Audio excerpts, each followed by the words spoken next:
The courtroom air hangs heavy with anticipation, thick with the weight of unspoken grief and barely contained rage.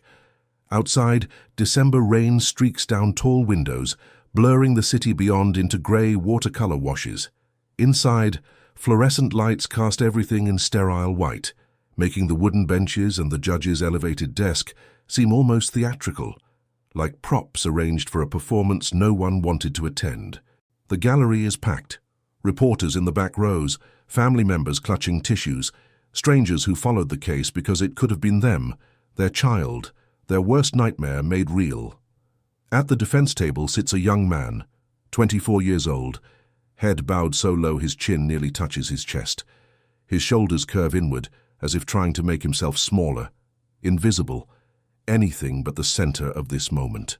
His public defender sits beside him, a woman in her 40s with tired eyes, who has seen this scene play out too many times, always with the same ingredients: youth, alcohol, shattered glass, and lives that will never be the same.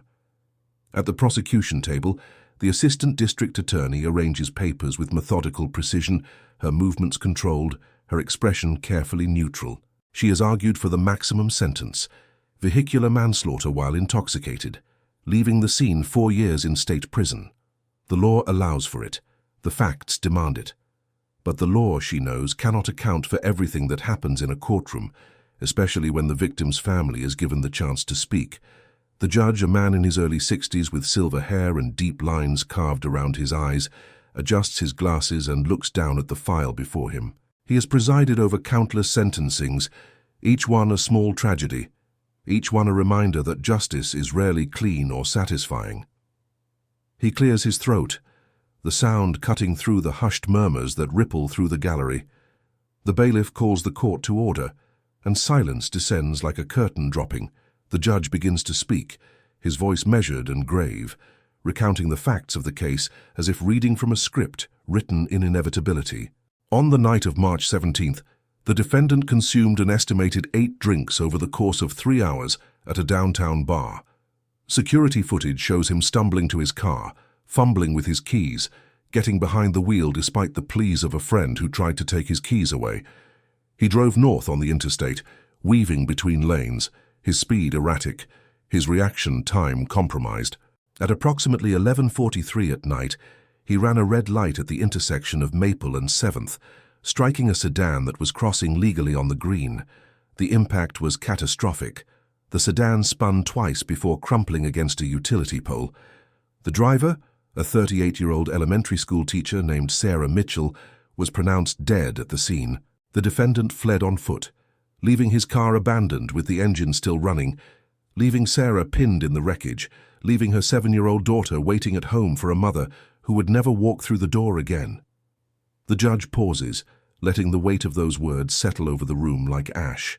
Then he nods toward the prosecution table, and the assistant district attorney stands, her voice steady and professional as she reiterates her recommendation. 4 years. It is what the guidelines suggest, what the community expects, what justice, at least in its legal form, requires. The defense attorney rises next, her argument softer, almost apologetic. She speaks of her client's remorse, his lack of prior criminal record, his youth, the fact that he has cooperated fully since his arrest 3 days after the crash, when he turned himself in. She does not minimize what happened. She cannot. But she asks for consideration, for mercy within the bounds of the law. The judge listens without expression, his face a practiced mask of impartiality. Then he turns his attention to the gallery, to the rows where Sarah's family sits. Her father, a man in his late 60s with white hair and trembling hands. Her younger sister, who has been crying silently since the hearing began, and her husband, Daniel Mitchell, 39 years old, sitting in the front row directly behind the prosecution table. He is a man who looks like he has not slept in months, his eyes shadowed and hollow, his suit hanging loose on a frame that has lost weight he did not have to spare. His hands rest on his knees, perfectly still, but there is a tension in his posture that suggests he is holding himself together through sheer force of will. The judge addresses him directly, his tone gentler now, almost fatherly. The court recognizes the profound loss suffered by the Mitchell family, he says. In cases such as this, It is customary to allow the victim's family to present an impact statement before sentencing. These statements serve an important function. They give voice to the harm that cannot be measured in legal terms, the ripple effects that spread outward from the moment of impact, touching everyone and everything in their path. They allow the court to see the victim not as a name in a file, but as a person who was loved, who mattered, whose absence is a wound that will never fully heal. The judge asks Daniel if he wishes to speak. For a long moment, Daniel does not move. The silence stretches, becomes uncomfortable, and a few people in the gallery shift in their seats. Then, slowly, Daniel stands. His legs seem unsteady, and he grips the back of the bench in front of him for support. He does not look at the defendant, not yet. Instead, he looks at the judge, and when he speaks, his voice is hoarse, as if he has not used it in days. He says he would like to address the court. The judge nods, gestures for him to approach. Daniel walks forward, each step deliberate, and stands at the podium reserved for attorneys and witnesses. He grips the edges of the lectern, his knuckles white. The courtroom holds its breath. Everyone expects rage.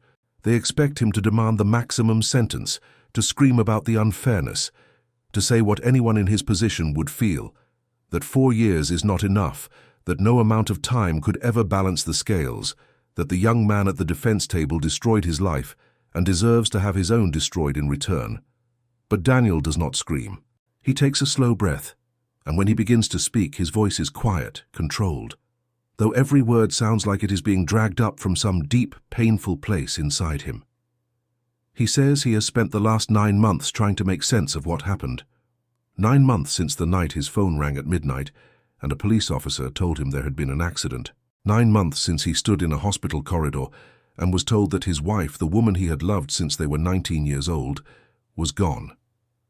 9 months since he had to sit his daughter down at the kitchen table and explain that her mother was not coming home, that she would never come home, and watch her small face crumple as she tried to understand something that even he could not fully comprehend. He says he has replayed that night 1,000 times, imagining what would have happened if Sarah had left work 5 minutes earlier, if she had taken a different route, if the light had been red instead of green. He has tortured himself with the proximity of near misses, the arbitrary nature of tragedy, the way an entire life can pivot on a single moment. And he has felt anger, he admits. Rage that burned so hot, he thought it might consume him. Rage at the man who got behind the wheel, who made a choice, who took away someone irreplaceable and then ran like a coward. But he says he has also thought about something Sarah used to say. She was a teacher, and she believed in second chances, in the possibility of change, in the idea that people were more than their worst mistakes. She believed that punishment without the possibility of redemption was just cruelty dressed up as justice. And he says he has asked himself what she would want, what she would say if she were standing here instead of him. He does not know the answer, not entirely, but he knows that adding more suffering to the world will not bring her back. He knows that the young man at the defense table will carry this with him for the rest of his life, that there is no sentence the court can impose that will be heavier than the one he will impose on himself every day when he wakes up and remembers what he did.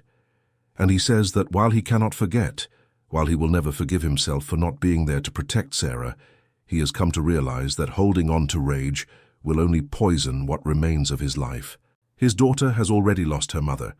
He will not let her lose her father to bitterness and hate. Then Daniel does something no one expects. He turns, slowly, and looks directly at the young man at the defense table. The defendant's head is still bowed, but he lifts his gaze just enough to meet Daniel's eyes. The room seems to shrink, to condense down to just the two of them, connected by an invisible thread of grief and guilt and something more complicated than either word can capture. Daniel says he is not here to demand the harshest punishment. He is here to say that he sees the person sitting there, not just the monster that everyone wants him to be. He is here to say that he does not want the young man's life to end because his wife's did. He is here to say that he forgives him, not because what happened is forgivable, not because it does not matter, but because he refuses to let this tragedy define the rest of his life. He says forgiveness is not about erasing the past. It is about choosing not to be consumed by it. It is about believing that people can be more than the worst thing they have ever done. The silence that follows is absolute. No one moves. No one breathes. The assistant district attorney stares at Daniel with an expression caught between shock and something that might be respect. The judge removes his glasses, sets them on the bench, and presses his fingers to his eyes. In the gallery, Sarah's father covers his face with his hands, his shoulders shaking. Her sister clutches her chest as if her heart might break through her ribs. And at the defense table, the young man's face crumples. His lawyer reaches out instinctively, places a hand on his arm, but he shakes his head, pulls away. He stands suddenly, his chair scraping loudly against the floor. The bailiff moves forward, ready to intervene, but the judge holds up a hand, lets it happen. The defendant looks at Daniel, and for the first time there is no hiding, no ducking behind shame or lawyers or denial. His voice breaks when he speaks, barely audible, choked with tears. He says he is sorry. He says it over and over, the words inadequate and too late, but the only ones he has. He says he knows it does not change anything, that words mean nothing compared to what he took away. But he needs Daniel to know that he thinks about Sarah every day, that he sees her face every time he closes his eyes, that he would give anything, anything, to undo what he did. Daniel does not respond. He simply nods once, a gesture so small it is almost imperceptible. Then he turns and walks back to his seat, his movements slow and deliberate, as if he is carrying something impossibly heavy. The courtroom remains frozen, suspended in the aftermath of what just happened. The judge clears his throat, his voice rougher than before when he resumes speaking. He says the court appreciates Mr. Mitchell's statement, that it reflects extraordinary courage and grace. But he also says that the law exists for a reason, that accountability is not optional, that consequences must follow actions even when forgiveness is offered. He sentences the defendant to 3 years in state prison, followed by 5 years of probation and a lifetime suspension of his driver's license. He orders him to complete substance abuse treatment and to participate in restorative justice programs if Mr. Mitchell is willing. He says this is not a lenient sentence. It is a recognition that justice must balance punishment with the possibility of rehabilitation, that society is better served by someone who learns from their mistakes than by someone who is simply warehoused and forgotten. The defendant nods, does not protest, accepts the sentence as if it is a gift he does not deserve. The judge asks if he has anything to say. He stands again, his voice steadier now, and says he will spend every day of his sentence and every day after trying to become someone worthy of the mercy he was shown. He says he will never drink again, never drive again if he can help it, and that he will dedicate his life to making sure other people do not make the same mistake he did. He says he knows he can never repair the damage, but he will try to honor Sarah's memory by becoming the kind of person she would have believed he could be. The judge nods, bangs his gavel once, and the hearing is adjourned. The bailiff leads the defendant away, and he disappears through a side door into the custody area, where he will be processed and transferred. The gallery begins to empty, people filing out slowly, whispering among themselves, some crying, some angry, some simply stunned by what they witnessed. But even as the courtroom empties, the story does not end there. Because beyond the legal proceedings, beyond the official record of the case, there is another layer to this tragedy, one that unfolds not in transcripts or sentencing guidelines, but in the raw, messy humanity of people trying to navigate the impossible terrain of guilt and grief. The flashbacks have been there all along, woven through the fabric of the hearing like ghosts, haunting the edges of consciousness. Every time Daniel spoke, the memory of that night played in fragments, disjointed and visceral. The phone call that shattered the silence of his bedroom at midnight, the way his heart stopped when he saw the unfamiliar number on the screen. The drive to the hospital, his hands gripping the steering wheel so hard his fingers went numb, praying with every breath that it was a mistake, that it was not as bad as they said, that he would walk into the emergency room and find Sarah bruised but alive, annoyed at him for worrying. But instead there was a doctor with kind eyes and a tone that was too gentle, too careful, and he knew before the words were even spoken. There was the morgue, sterile and cold, and the moment they pulled back the sheet and he saw her face, peaceful in a way that made him want to scream because she should not be peaceful, she should be angry, should be fighting, should be here. There was the funeral, rows of people who loved her, colleagues from the school where she taught, parents of students whose lives she had touched, friends who told stories that made everyone laugh through their tears. There was the cemetery on a grey morning, rain falling softly as they lowered her casket into the ground, and the way his daughter held his hand so tightly he thought his bones might break. And there were the days after, the weeks and months that followed, when the world kept turning even though his had stopped, the empty side of the bed that he could not bring himself to touch, the toothbrush still in the holder, the coffee mug still in the cabinet, the jacket still hanging by the door as if she might walk in at any moment and need it. The way his daughter would forget sometimes, would call out for her mother before remembering, and the sound of her realizing all over again was worse than anything the court could ever impose. The parent-teacher conferences he attended alone, the birthday parties where other mothers asked where Sarah was, and he had to explain, the bedtime routines that felt like navigating a minefield because every story, every song, every good-night kiss was a reminder of what was missing. He learned to cook meals his daughter would eat, learned to braid her hair even though it never looked quite right, learned to be both mother and father when he barely knew how to be himself anymore.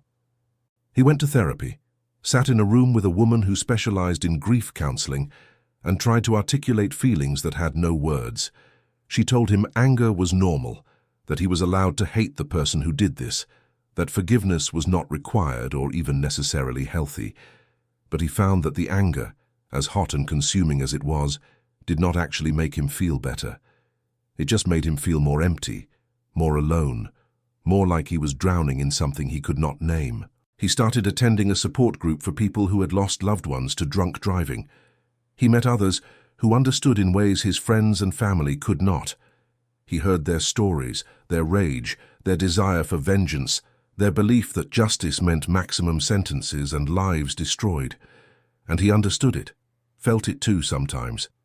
But he also noticed something else. The people who held on to that rage the tightest, who spent years advocating for harsher laws and longer sentences, did not seem any more at peace. If anything, they seemed trapped, frozen in the moment of their loss, unable to move forward because moving forward felt like betrayal. He did not want that for himself. He did not want that for his daughter. So he started thinking about forgiveness, not as absolution, but as release. He started thinking about what Sarah would want, what kind of legacy she would want to leave. And slowly, over months of sleepless nights and conversations with himself and prayers to a God he was not sure he believed in anymore, he came to a decision. He would not let the man who killed his wife also kill his future. The defendant's story has its own ghosts, its own flashbacks that haunt him in ways the court will never see. The night of the crash plays on an endless loop in his mind, though the details are fragmented, distorted by alcohol and time and trauma. He remembers being at the bar, remembers the laughter and the music, and the way the drinks kept coming, each one making the world softer and easier.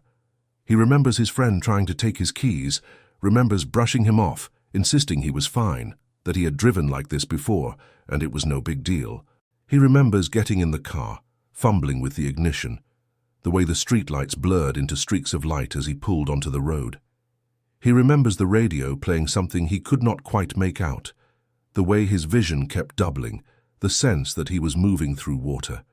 He remembers seeing the intersection, seeing the light, and here is where the memory fractures, where his brain has tried to protect him from the full truth.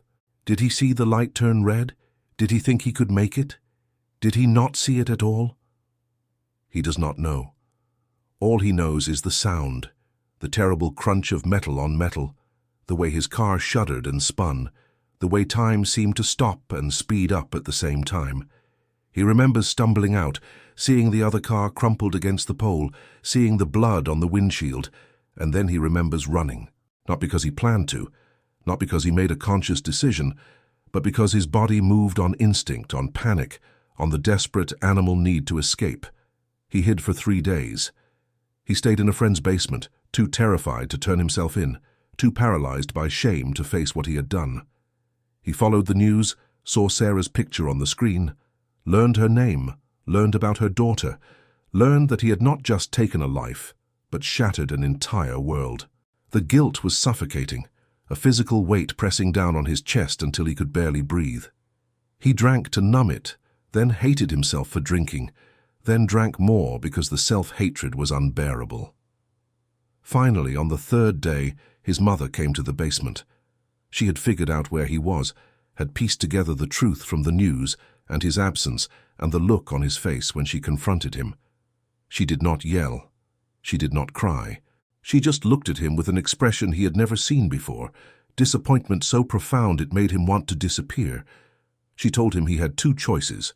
He could keep running, keep hiding, and let this define him for the rest of his life. Or he could face it, turn himself in, and try to become someone who could live with what he had done.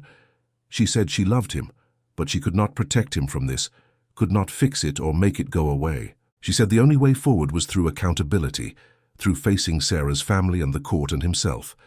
So he turned himself in. He sat in a cell and waited for the legal process to grind forward, and every day was a confrontation with his own humanity, or lack thereof. He thought about the night constantly, obsessively, trying to pinpoint the exact moment when he could have made a different choice. If he had called a cab, if he had stayed at the bar, if he had listened to his friend, if he had just not gotten behind the wheel. The ifs were endless and torturous because they all led to the same conclusion. It was his fault. No one forced him to drink. No one forced him to drive. He made those choices, and a woman died because of them. He wrote letters to Sarah's family, dozens of them, pages and pages of apologies and explanations and pleas for forgiveness that he knew were inadequate. His lawyer told him not to send them, said they could be used against him in court. So they sat in a box in his cell, unread, useless. He went through the motions of the legal process, pleaded guilty because there was no defense, no way to argue against the facts. And he waited for sentencing, expecting the worst, knowing he deserved it, hoping only that somehow, in some way, the punishment would be enough to balance the scales. But then Daniel spoke in court, and everything shifted. The forgiveness was not what he expected, not what he felt he deserved, and in some ways it was harder to accept than the harshest sentence would have been. Because forgiveness required him to live, to keep going, to actually become the person Daniel believed he could be. It meant he could not hide behind bars and tell himself he had paid his debt. It meant he had to carry this for the rest of his life, had to wake up every day and choose to honor Sarah's memory, not through suffering, but through action. The responsibility of that was overwhelming, terrifying, but also strangely clarifying. For the first time since the night of the crash, he felt like there might be a path forward, a way to live with what he had done without being destroyed by it. Now, as the courtroom empties and the legal proceedings conclude, the focus shifts to the space outside, the hallway, the courthouse steps, the world beyond the formal confines of justice. Daniel walks slowly through the double doors, flanked by Sarah's father and sister, their faces etched with exhaustion and grief and something that might be cautious hope. Reporters wait in the hallway, cameras ready, questions prepared. But Daniel waves them off, not ready to speak, not ready to translate what just happened into sound bites and headlines. He just wants to leave, to go home, to hold his daughter and try to explain what he did and why. To help her understand that forgiveness is not forgetting, that it is something more complicated and necessary. The courthouse is a labyrinth of corridors and staircases, all marble and echoing footsteps, and he navigates it on autopilot, his mind elsewhere, replaying the moment in the courtroom, Daniel's words, the defendant's tears, the judge's measured response. He reaches the main entrance, pushes through the heavy doors into the late afternoon light. The rain has stopped, leaving the air damp and clean, the pavement slick and reflective. The courthouse steps are wide and grand, designed to convey authority and permanence, and they are crowded with people, lawyers, clerks, families, reporters, all moving in different directions, absorbed in their own dramas. Daniel pauses at the top of the steps, takes a breath, feels the weight of the past 9 months settle onto his shoulders like a cloak he will carry forever. He is about to descend when he hears a voice behind him, small and hesitant, calling his name. He turns, and there is a woman standing a few feet away, mid-50s, with graying hair and eyes that are red from crying. He recognizes her from the courtroom, from the defense side of the gallery. The defendant's mother. She takes a step toward him, then stops as if unsure whether she has the right to approach, whether her presence is an intrusion or an insult. Her hands twist together, nervous, desperate, and her mouth opens as if to speak, but no words come out. She tries again, manages to say his name, Daniel, and then her voice breaks completely. She cannot find the words for what she wants to say, for the gratitude and the guilt and the unbearable sorrow of knowing her son caused this, that her child, her baby, no matter how old he is, destroyed another mother's family. She cannot articulate the horror of loving someone who did something unforgivable. The way she has spent 9 months hating him and loving him in equal measure. The way she has lain awake at night, wishing she could take his place, could go back in time and stop him, could somehow absorb the pain of everyone involved and make it right. She takes another step forward, and Daniel sees it all in her eyes. The same exhaustion, the same grief, the same desperate need for something, anything, that feels like resolution. And then, without warning, her legs give out. Not dramatically, not like a faint, but as if the weight of everything simply becomes too much and her body can no longer support it. She stumbles, reaches out instinctively, and Daniel moves without thinking, closing the distance between them, catching her before she falls. She collapses against him, silent, her face pressed against his shoulder, her body shaking with sobs that have no sound. He holds her, this stranger who is also intimately connected to his tragedy, and feels her grief merge with his own. There are no words. There is nothing to say that would make sense of this, nothing that would ease the pain or undo the damage. So they simply stand there, on the courthouse steps, surrounded by people who move around them like water around stones, and they share the weight of what cannot be fixed. Sarah's sister watches from a few feet away, tears streaming down her face, unsure whether to intervene or to give them this moment. Sarah's father looks away, unable to process the complexity of what he is witnessing. Reporters notice, cameras lift, but something about the scene stops them from intruding. There is a sacredness to it, a rawness that demands respect, even from those trained to extract stories from suffering. Daniel holds the woman, feels her body gradually still, feels his own tears soak into her hair. He thinks about Sarah, about what she would see in this moment. He thinks she would understand. He thinks she would tell him that this is what it means to be human, to carry impossible burdens, to choose compassion even when rage is easier, to find connection in the midst of devastation. The woman pulls back eventually, just slightly, enough to look up at him.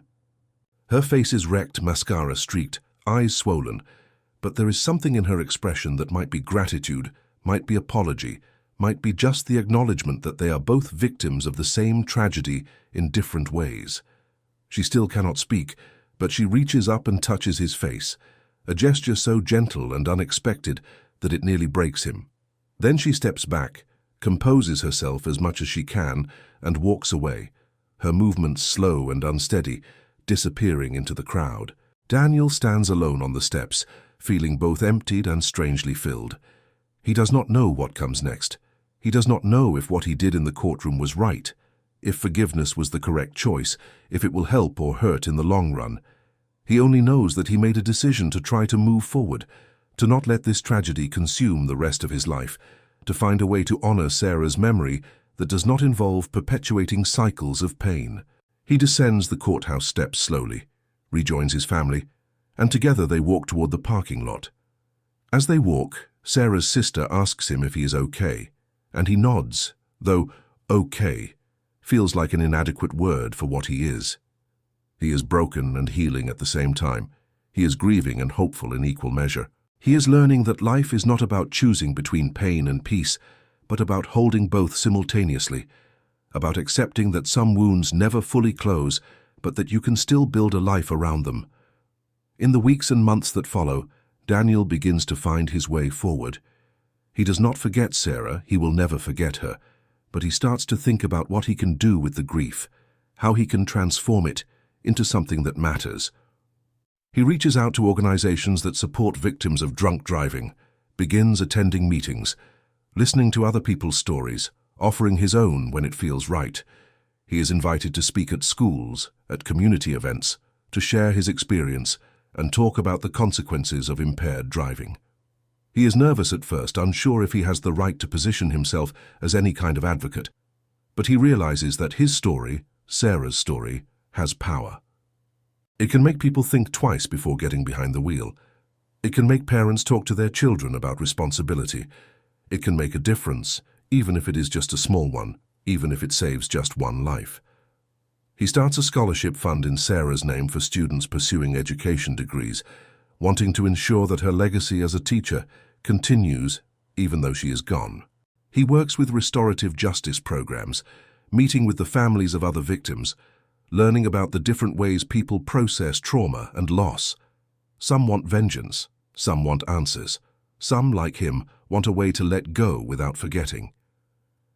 The defendant serves his time, 3 years in a state facility where he completes every program offered: substance abuse treatment, anger management, victim impact courses. He writes letters to Daniel, not asking for anything, just updating him on his progress, on the work he is doing to become someone different. Daniel does not always respond, but he reads every letter, and sometimes he writes back, brief notes that acknowledge the effort, that encourage continued growth. When the defendant is released, they meet for the first time outside of the courtroom, a meeting facilitated by a restorative justice coordinator in a neutral space. It is awkward and painful, filled with long silences and halting conversation, but it is also necessary. The defendant talks about his plans to work with at-risk youth, to share his story as a cautionary tale, to dedicate himself to preventing others from making the same mistakes. Daniel listens, offers support where he can, makes it clear that forgiveness does not mean friendship, but that it does mean he wants to see the defendant succeed, wants to believe that people can change. They do not become close, but they develop a kind of understanding, a mutual respect born from shared tragedy and the difficult work of moving forward. Daniel's daughter grows older, navigates her grief in her own way, and Daniel makes sure she has the support she needs: therapy, grief groups for children, a father who is present and attentive even when he is struggling himself.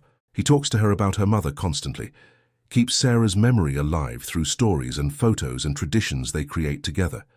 He teaches his daughter about forgiveness, about the difference between condoning and understanding, about the importance of accountability and compassion existing side by side. She does not understand it all, not yet, but she sees how her father has changed, how he has chosen to build rather than destroy, and that lesson will stay with her for the rest of her life. Daniel also finds small moments of joy, unexpected and bittersweet. His daughter's laughter, a beautiful sunset, a stranger's kindness. He learns that grief and happiness can coexist, that healing does not mean betraying the person you lost, but honoring them by continuing to live fully. He dates eventually, though it takes years and feels impossibly complicated, but he meets someone who understands his past and does not ask him to erase it.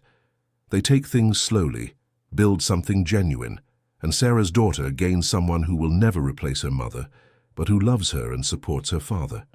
Years pass and the sharp edges of the tragedy begin to dull, though they never disappear entirely. Daniel continues his advocacy work, becomes known in the community as someone who speaks with authority and compassion about drunk driving prevention and restorative justice.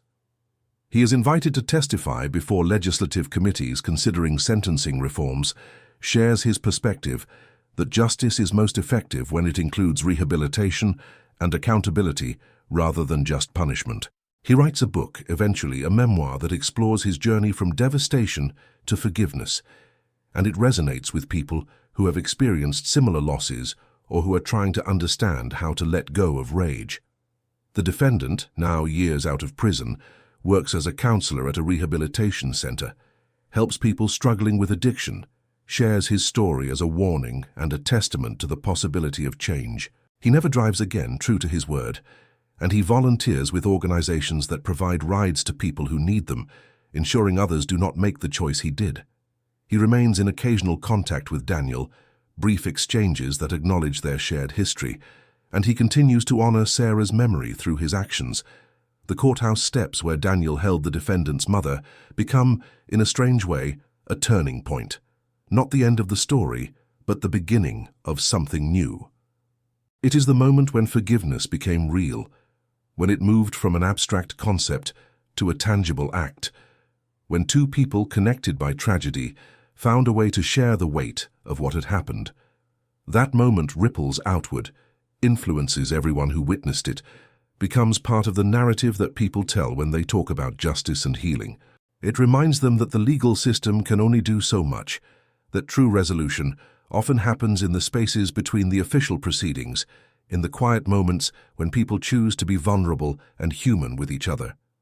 The reporters who saw it write about it with unusual restraint, capturing the emotion without sensationalizing, and their articles spark conversations in homes and schools and community centers about what it means to forgive, what it means to hold people accountable, while still believing in their capacity for change.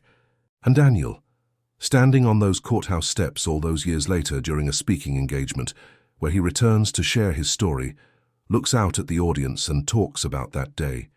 He talks about the rage he felt, the grief that nearly consumed him, the moment when he decided that forgiveness was not about the person who caused the harm, but about himself, about refusing to let his life be defined by someone else's worst moment. He talks about the defendant's mother, about the way she collapsed in his arms, and how that taught him that everyone involved in a tragedy is a victim in some way. The person who died, the family left behind, even the person who caused it, and the people who love them. He talks about the complexity of being human, about the fact that we are all capable of terrible things and also capable of redemption. He talks about his daughter, now grown, who has become a social worker helping families in crisis, carrying forward the lessons she learned from watching her father navigate the impossible terrain of loss and forgiveness. And he talks about Sarah, always Sarah, whose memory is the foundation of everything he does, whose belief in second chances and human potential guides him even now. As he concludes his talk, he looks directly at the audience, makes eye contact with individuals scattered throughout the room, and says that every person has the power to choose how they respond to tragedy.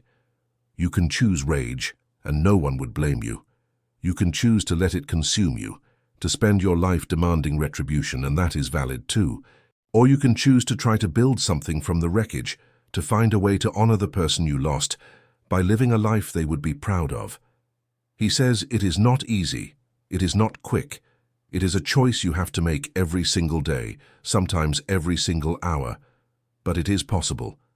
And if his story can help even one person make that choice, if it can prevent even one drunk driving death, if it can inspire someone to believe in the possibility of change, then Sarah's death will have had meaning beyond the tragedy. He ends by saying that we are all connected, all responsible for each other, and that the stories we tell about justice and forgiveness and redemption shape the world we live in. Choose stories that heal, he says. Choose stories that build. Choose to believe that we can be better than our worst moments. The audience rises in applause, many crying, many deeply moved by the raw honesty of his words. After the talk, people line up to speak with him, to thank him, to share their own stories of loss and forgiveness. He listens to each one, offers what comfort he can, knows that this work, this mission he has chosen, will continue for the rest of his life. And as he drives home that evening, he thinks about Sarah, about the woman she was and the legacy she left, and he feels her presence not as grief but as guidance, as love that transcends death and continues to shape the world through the choices he makes every day. The story does not have a neat ending because real life never does. The pain does not disappear. The loss is still there, will always be there. But life continues, and within that continuation there is room for healing, for growth, for the belief that even the most broken things can be made whole again, not by erasing the cracks, but by filling them with something stronger. Compassion, understanding, and the courage to forgive not for the person who caused the harm, but for yourself, so you can move forward without being anchored to the past. And if you found yourself moved by this story, if it made you think about the choices we make and the consequences they carry, if it reminded you that we are all human and capable of both terrible mistakes and extraordinary grace, then consider staying connected to stories like this. Subscribe to this channel, where we explore the complexities of the human experience, where we share narratives that challenge us to be better, to think deeper, to approach life with more compassion and understanding. Because these stories matter. They remind us that behind every headline, every court case, every tragedy, there are real people making impossible choices, and that by witnessing their journeys, we become better equipped to navigate our own. Hit that subscribe button, turn on notifications, and join a community that believes in the power of storytelling to transform how we see the world and each other. Because in the end, that is what this is about. Not just one man's journey through grief and forgiveness, but all of our journeys connected and shared, reminding us that we are never truly alone in the darkness, and that light can be found even in the most unexpected places.